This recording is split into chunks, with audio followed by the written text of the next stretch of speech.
Hello students. तो आप सब लोग कैसे हो? तो जैसे कि स्कूलों में पढ़ाई बंद हो गई है, फिलहाल ऑनलाइन क्लासेस हो रहे हैं। तो कई बच्चों को दिक्कत आ रही होगी, कई बच्चों को लग रहा होगा कि फिर इस साल की पढ़ाई कैसे चलेगी।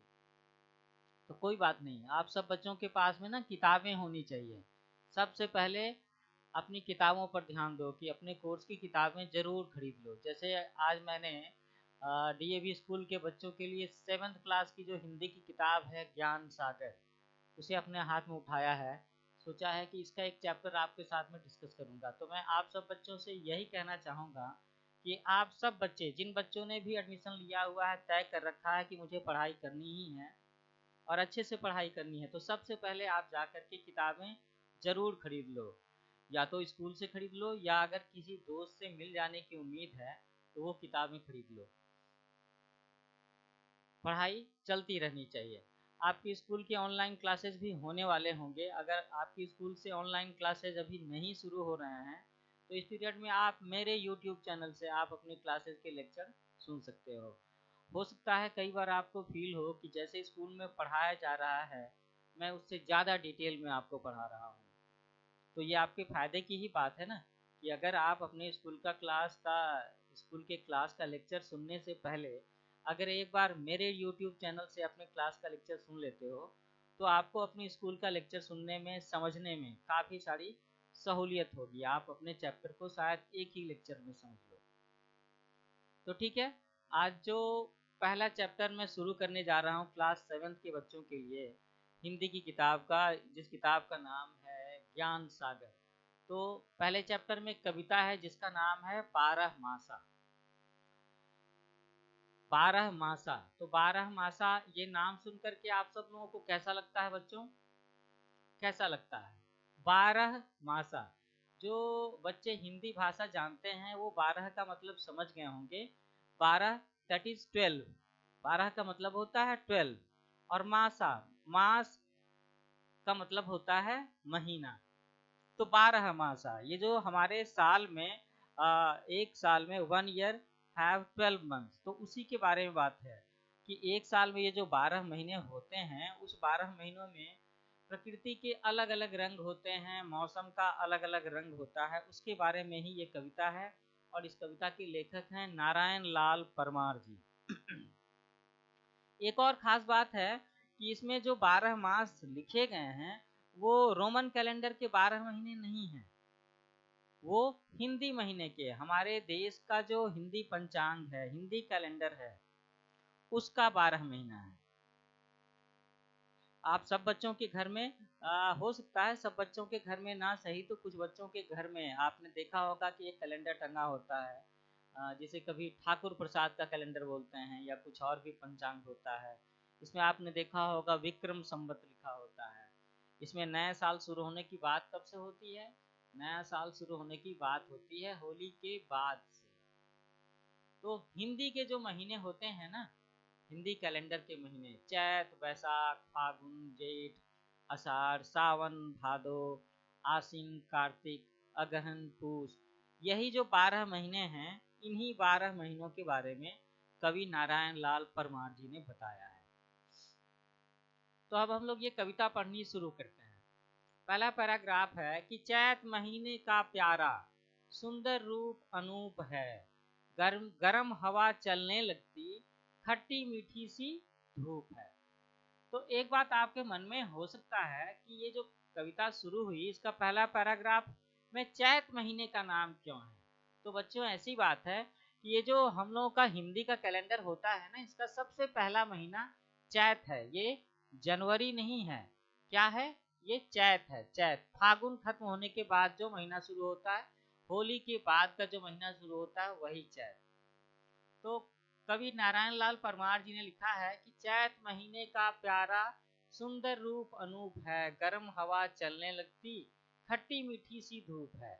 तो फागुन महीना जब खत्म होता है, तो फागुन महीना का खत्म होने का समय कह लो आप, और इसके पहले जो बसंत पंचमी की बात शुरू होती है, सरस्वती पूजा की बात होती है, इसके 13-14 दिन पहले। तो ये जो महीना होता है ना, फागुन और चैत, इसे आप बसंत का महीना भी कह सकते हो, बसंत ऋतु का महीना भी कह सकते हो, जिसमें कि जाड़े का मौसम खत्म हो रहा होता है और गर्मी का मौसम शुरू होने वाला होता है। इसीलिए इसमें लिखा है कि चैत महीने का प्यारा सुंदर रूप अनूप है।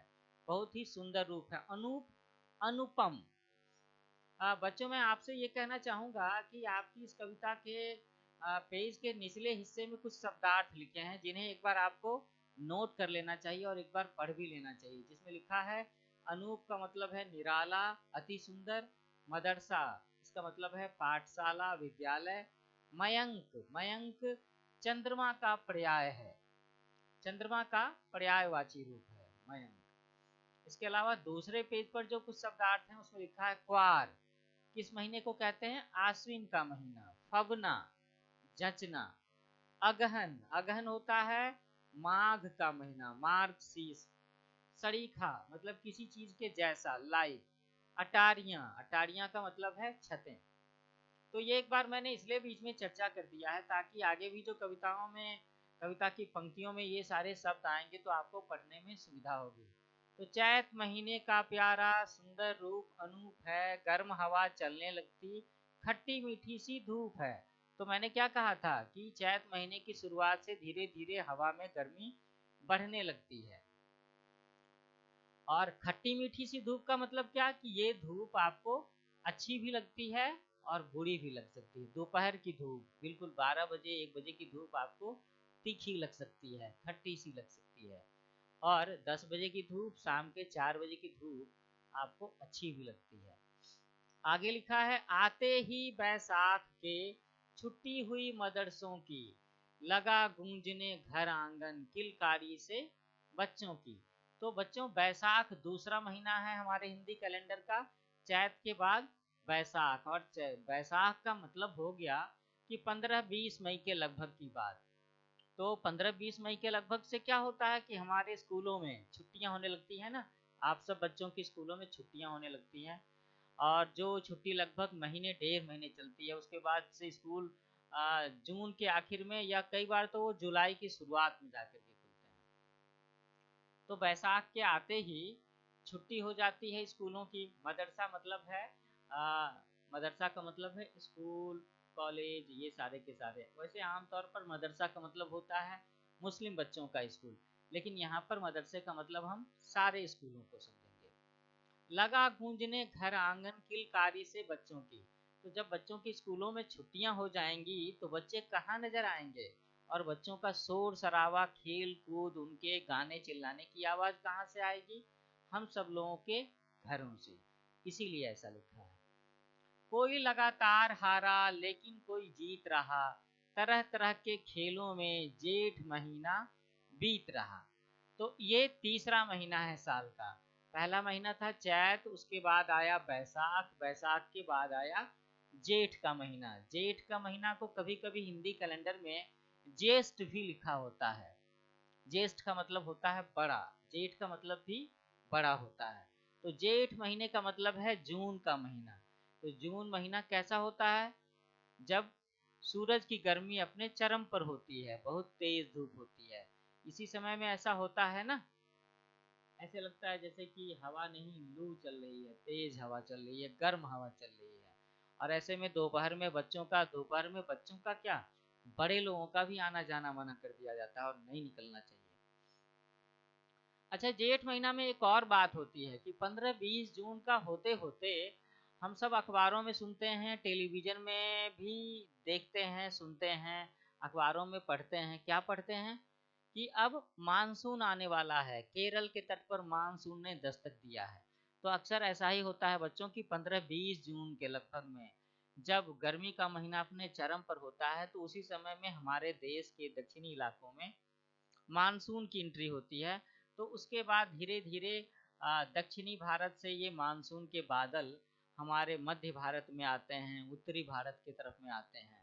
और जैसे मैं और आप अगर बिहार में रह रहे हो तो ये उत्तरी भारत का इलाका है। तो जून के आखिर होते होते यहाँ भी मानसून के बादल आते हैं। इसीलिए कवि ने लिखा है कि काले काले बादल भी नभ में चले दहाड़ के, आंधी इतराने लगी लगते ही आसार के। काले काले बादल भी नभ में चलें दहाड़ के, मतलब क्या, मानसून के आने पर आकाश में बादलों की आवाजें आने लगती हैं, बादलों के, अच्छा बादलों में ये ठनका ठनकने की, बिजली ठनकने की भी तो आवाज आती है ना। और इसके साथ साथ में कई बार आंधियां बहने की बात सुनने आती है, बहुत तेज हवा चलती है, कभी कभी छोटे छोटे पेड़ पौधे उखड़ जाते हैं। तो ये वही मौसम होता है जिसे हम लोग बारिश का मौसम कहते हैं, जहाँ गर्मी खत्म होने वाली होती है और बारिश का मौसम शुरू होने वाला होता है। और यहाँ से ही शुरुआत होती है आषाढ़ के महीने की। तो हम लोगों ने कौन कौन से महीनों का नाम पढ़ लिया अभी तक? हम लोगों ने पढ़ा चैत, पासा, चैत, उसके बाद हम लोगों ने पढ़ा बैसाख, उसके बाद पढ़ा जेठ, और ये चौथा महीना है आषाढ़ का, जिसे आप बारिश की शुरुआत कह सकते हो। सावन की शोभा न्यारी, हरियाली के ठाठ हैं, नदी सरोवर झलक रहे, छलक रहे, झलक रहे नहीं, छलक रहे, डूब गए सब घाट। तो आषाढ़ के बाद महीना आता है सावन का। और सावन के बारे में कवि ने क्या लिखा है? कवि को सावन का महीना बहुत पसंद है, ऐसा लगता है। उन्होंने लिखा कि सावन की शोभा न्यारी, सावन की शोभा बड़ी न्यारी है, बड़ी प्यारी है, बहुत सुंदर है। हरियाली के ठाठ हैं।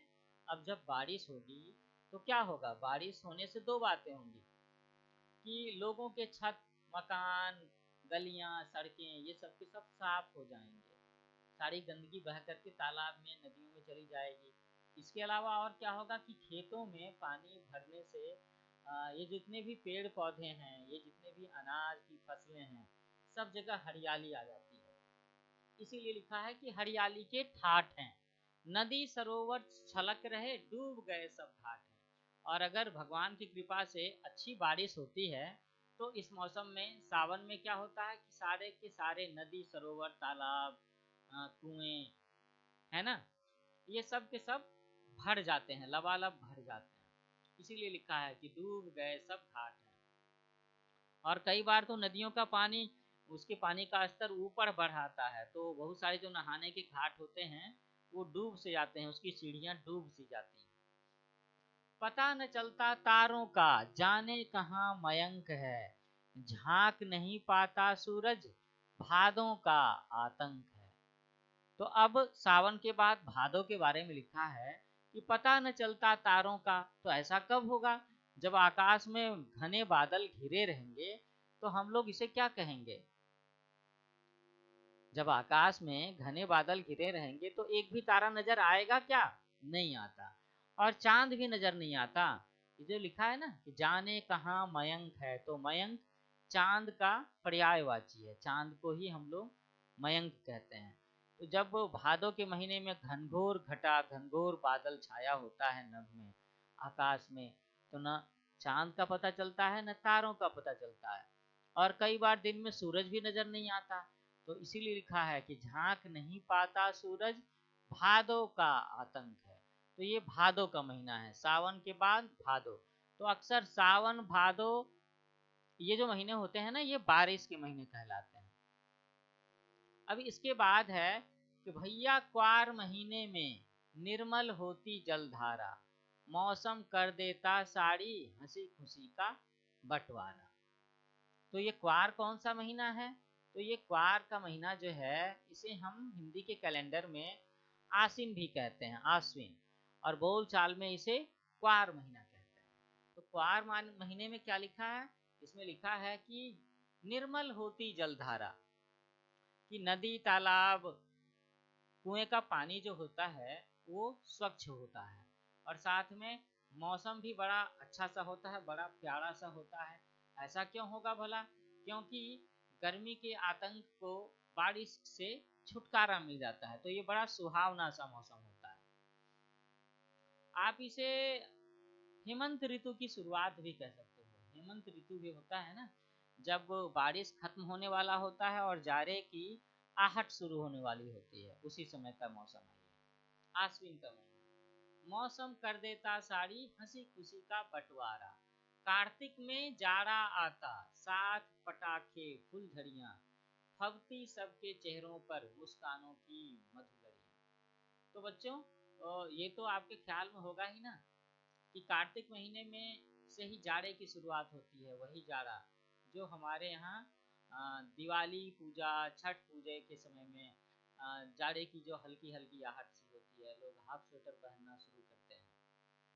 तो क्वार महीने में आप ऐसा कह सकते हो कि क्वार महीना दशहरे का महीना हो सकता है, जिसमें दुर्गा पूजा होती है, और कार्तिक महीने में हल्के हल्के जाड़े की आहट होती है, जब दिवाली में लोग पटाखे फुलझड़ियाँ जलाते हैं और सब घर परिवारों में खुशियाँ सी होती हैं, सबके चेहरों पर मुस्कान होती है। और इसके बाद क्या है, इसके बाद कार्तिक के बाद अगला महीना है अगहन। अगहन के बारे में क्या है? अगहन नाच नचा देता, बर्फ सड़ीखा है पानी, चलो नहा लो माँ कहती, नहीं चलेगी मनमानी। तो ये अगहन का महीना वही होगा जो दिसंबर जनवरी का महीना हो सकता है, दिसंबर और थोड़ा सा जनवरी। और कार्तिक के बाद ये अगहन का महीना होता है, जिस समय में ठंड बहुत जोर की होती है, बहुत ज़्यादा ठंड लगती है, और छोटे छोटे बच्चे तो नहाना नहीं चाहते। क्यों नहाना नहीं चाहते? क्योंकि उन्हें पानी जो है वो बर्फ के जैसा लगता है, और इस वजह से माँ उनसे कहती है कि चलो नहा लो, तुम्हारी मनमानी नहीं चलेगी, है ना। और अगहन नाच नचा देता, मतलब इस मौसम में ऐसी ठंड पड़ती है कि सब लोगों को काफ़ी परेशानियां होती हैं। काम तो करने ही होते हैं, काम करने के लिए घर से बाहर निकलना होगा, स्कूल जाने के लिए भी घर से बाहर निकलना होगा, लेकिन मौसम ऐसा होता है कि लोग घर से बाहर नहीं जाना चाहते। अब बात आती है अगहन के बाद वाले महीने की। इसका नाम है पूस, और इसे पौष भी कहते हैं। उड़ी पतंगे पौष में, बाजी लगती जोर से, गली मोहल्ले अटारियां भर जाते सब शोर से। तो जरा सा अंदाजा लगाने की कोशिश करो कि पतंग कब उड़ाते हैं हम सब लोग, पतंग कब उड़ाना शुरू करते हैं, और उसी से पता चल जाएगा कि ये पौष या पूस का महीना कब होता है। तो बच्चों, ये जो मकर संक्रांति होती है ना, 14 जनवरी को, उसी दिन तो लोग पतंग उड़ाना शुरू करते हैं, और पतंग उड़ाना उसी के साथ में तो संबंधित है। इसीलिए लिखा है कि पौष के महीने में, पूस के महीने में लोग अपने छतों पर, खेतों में, मैदानों में पतंग उड़ाते हैं। कई बार गली मोहल्ले अटारियां, अटारी का मतलब है छत। तो लोग ऊंची जगहों पर, छत पर खड़े होकर के भी पतंग उड़ाते हैं, और आसपास में मोहल्लों में थोड़ा शोर सा होता है, आवाजें आती हैं। इसके बाद का महीना आता है माघ। माघ महीना भर देता, मन में नई उमंग है, कहीं मंजीरे झांझ, कहीं बजता कहीं मृदंग है। तो पूस महीने से या मकर संक्रांति के बाद से धीरे धीरे ये जाड़े का मौसम, शरद ऋतु कम हो रही होती है, जाड़े का आतंक कम हो रहा होता है। पतझड़ के मौसम के बाद पेड़ों पर नए पत्ते आने शुरू होते हैं, हरियाली आनी शुरू होती है। इसीलिए ऐसा लिखा है कि मन में नई उमंग है, कहीं मंजीरे झांझ, कहीं बजता कहीं मृदंग है। और कहीं कहीं पर कुछ इस तरह के पर्व त्योहार शुरू होने का समय भी आ रहा होता है। लोग फागुन आने की खुशी में तरह तरह के गाने वगैरह भी गाते हैं। इसीलिए इसके बाद वाला जो हिस्सा है वो हमारे साल का आखिरी महीना है, और वो है फागुन का महीना, जिसे आप हिंदी कैलेंडर में फाल्गुन नाम से पढ़ोगे। लो वह आ पहुंचा फागुन, रस की उड़ी फुहार है, रंगों के कारण लगता यह जीवन त्योहार है। तो फागुन का महीना क्या कैसा होता है ये बताने की जरूरत है क्या? फागुन का महीना बसंत का महीना होता है, जिसमें वसंत ऋतु अपने चरम पर होती है। खेत खलिहान सब हरे भरे से लगते हैं, सरसों में फूल खिले होते हैं, बागिया बाग बगीचों में भी बहुत सारे फूल खिले होते हैं, आम के पेड़ों पर, लीची के पेड़ों पर मंजर छाया होता है, मधुमक्खियाँ तितलियाँ एक जगह से दूसरी जगह मंडराते हुए घूमते रहते हैं। और यही वो मौसम होता है जब हम सब लोग होली का त्योहार मनाते हैं, जिसमें लोग एक दूसरे पर रंग गुलाल डालते हैं। और इसीलिए क्या लिखा है आखिर में कवि ने, कि रंगों के कारण लगता यह जीवन त्योहार है। कि अगर हमारे जीवन में अलग अलग रंग नहीं होंगे, अलग अलग मौसम नहीं होंगे, साल में ये 12 अलग अलग तरह के महीने नहीं होंगे, तो ये जीवन कैसा लगेगा? ये तो नीरस हो जाएगा। तो ये जो अलग अलग रंग हैं, इसी के कारण हमारा ये जीवन एक त्योहार के जैसा लगता है। तो बच्चों कैसी लगी ये कविता? मुझे लगता है बहुत सारे बच्चे जो बचपन से ही इंग्लिश मीडियम स्कूल में पढ़े हैं, शायद उन्होंने आज से पहले साल के 12 हिंदी महीनों का नाम नहीं सुना होगा। और अगर आज आप लोगों ने पहली बार सुना है तो आप एक छोटा सा एक्सरसाइज कर सकते हो। करना ये है कि आपको रोमन कैलेंडर के महीनों के बगल में, उसके बिल्कुल राइट साइड में एक और कॉलम बनाना है और वहाँ पर आपको हिंदी महीनों के कैलेंडर लिखने हैं। कैलेंडर महीनों, हिंदी कैलेंडर के महीनों के नाम लिखने हैं। इस काम में आप थोड़ा सा अपने मम्मी या पापा या बड़े भाई की मदद ले सकते हो। या फिर अगर घर में कोई ऐसा कैलेंडर रखा हो जिसमें कि हिंदी के महीने भी लिखे हों, इंग्लिश के महीने भी लिखे हों, रोमन कैलेंडर के महीने लिखे हों, तो आपके लिए ये काम आसान हो जाएगा। और मेरा ये एक्सरसाइज आपसे करवाने का पर्पस ये है ताकि आप हिंदी कैलेंडर के महीनों को भी अच्छे से समझ सको। और उसके बाद अगर आप इस कविता को फिर से एक बार खुद से पढ़ोगे तो ये कविता समझने में काफ़ी इंटरेस्टिंग लगेगा, काफ़ी अच्छा लगेगा, क्योंकि तब आप हिंदी के महीनों को, रोमन कैलेंडर के महीनों को और इस कविता में जो अलग अलग महीनों में अलग अलग बातें लिखी हैं उसे एक दूसरे से को रिलेट कर पाओगे, तो आपको काफ़ी अच्छा लगेगा, है ना? तो ठीक है बच्चों, आगे फिर मैं समय निकालता हूँ और इस कविता के जो क्वेश्चन आंसर वगैरह हैं उसमें मैं आपकी हेल्प करूँगा। जैसे मैं कि एक पहला क्वेश्चन देखता हूँ कि भारतीय महीनों के नाम क्या है? भारतीय महीनों के नाम लिखिए। तो आप कौन कौन से नाम लिखोगे? बस कुछ नहीं, आपको करना ये है कि इस कविता के पहला पैराग्राफ में, हर पैराग्राफ में उस महीने का नाम लिखा हुआ है। पहले पैराग्राफ में नाम है चैत, दूसरे पैराग्राफ में बैसाख, तीसरे में जेठ, चौथे में आषाढ़, पांचवें में सावन, छठे में है भादो, सातवें में है क्वार और उसके बाद आठवें में है कार्तिक, उसके बाद अगहन का नाम है, उसके बाद पूस का नाम है, उसके बाद माघ का नाम है, उसके बाद फागुन का नाम है। तो ठीक है बच्चों, जल्दी ही हम लोग नए लेक्चर सेशन में फिर से मिलते हैं। आप मेरे चैनल को जरूर लाइक करें, शेयर करें, सब्सक्राइब करें। इसका नाम है न्यू एज कोचिंग। जल्दी मिलते हैं।